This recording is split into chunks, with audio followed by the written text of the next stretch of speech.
नमस्कार,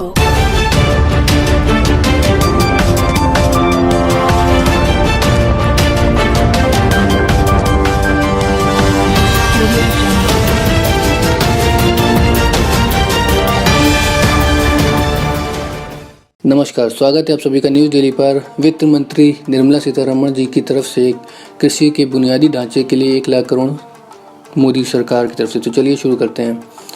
कोरोना संकट और लॉकडाउन के बीच वित्त मंत्री निर्मला सीतारमण ने आज शुक्रवार को प्रधानमंत्री नरेंद्र मोदी की ओर से 20 लाख करोड़ रुपए के आर्थिक प्रोत्साहन पैकेज को तीसरा आयाम देते हुए कृषि के बुनियादी ढांचे के लिए 1 लाख करोड़ रुपए देने का ऐलान किया है।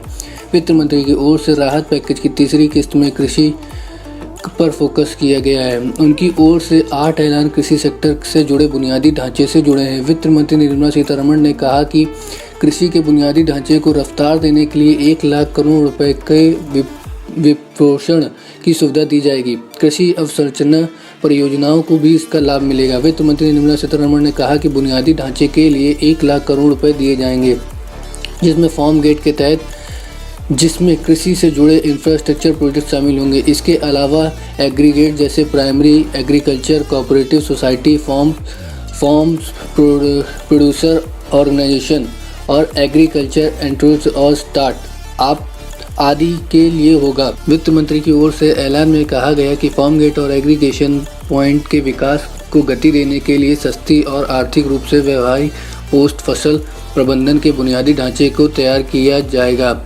ये फंड तुरंत उन्हें मुहैया कराया जाएगा। वित्त मंत्री ने कहा कि सरकार का फोकस शॉर्ट टर्म फसल ऋण पर है, जबकि दीर्घकालिक कृषि अवसंरचना में निवेश अक्सर पर्याप्त नहीं रहा है और वोकल कॉर्ड के लिए नई योजना है। वित्त मंत्री ने कहा है कि प्रधानमंत्री नरेंद्र मोदी जी ने विजन वोकल कॉर्ड लोकल को अमल में लाने के लिए उद्देश्य 2 लाख माइक्रो फूड एंटरप्राइजेस की मदद की है।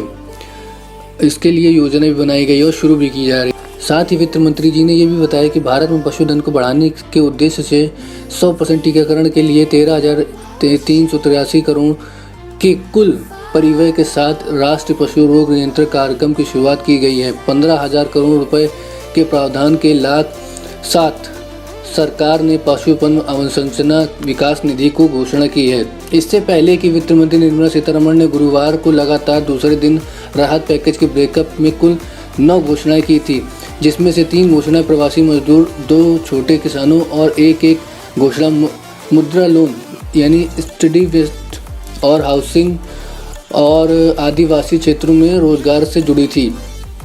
यही थे कुछ। अब मुझे उम्मीद है आपको अच्छी लगी हो तो please like the video and share the video and please subscribe to my channel.